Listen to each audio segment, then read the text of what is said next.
ဒီစကားလုံး၃လုံးကြည့်ရနဲ့ထိုင်သွားလို့ရပါပြီ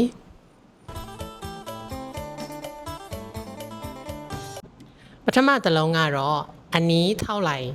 အနီးထောက်လိုက်ဆိုတဲ့စကားလုံးဖြစ်ပါတယ်အနီးကဒီဟာထောက်လိုက်ကဘယ်လောက်လဲပေါ့နော်ဆိုတော့ဒါဘယ်လောက်လဲဆိုရင်အနီးထောက်လိုက်လို့ပြောပါတယ်ဆိုတော့ဈေးမေးတဲ့အခါမှာမဖြစ်မနေတည်ဖို့လိုပါတယ်အနီးထောက်လိုက်နောက်အစားတောက်တွေမာတဲ့အခါမှာဆိုလို့ရှိရင်အောက်အနီးအောက်ကတော့ယူမယ်ပေါ့နော်အနီးကတော့ဒီဟာအောက်အနီး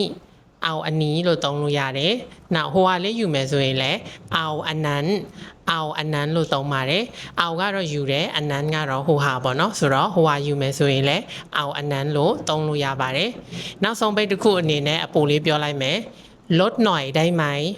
lốt nổi đây mày ရှော့လို့ရလားဈေးတွေပါစစ်တဲ့အခါမှာအသုံးဝင်ပါတယ်နော်ဆိုတော့ဒီနေ့ပေးလိုက်တဲ့စာလုံး၃လုံးထဲမှာနေ့စဉ်ဘဝမှာဘယ်ဟာလေးတွေသုံးဖြစ်နေလဲဆိုတာကိုအောက်က comment မှာအဖြေလေးရေးသွားခဲ့ပေးပါအောင်နော်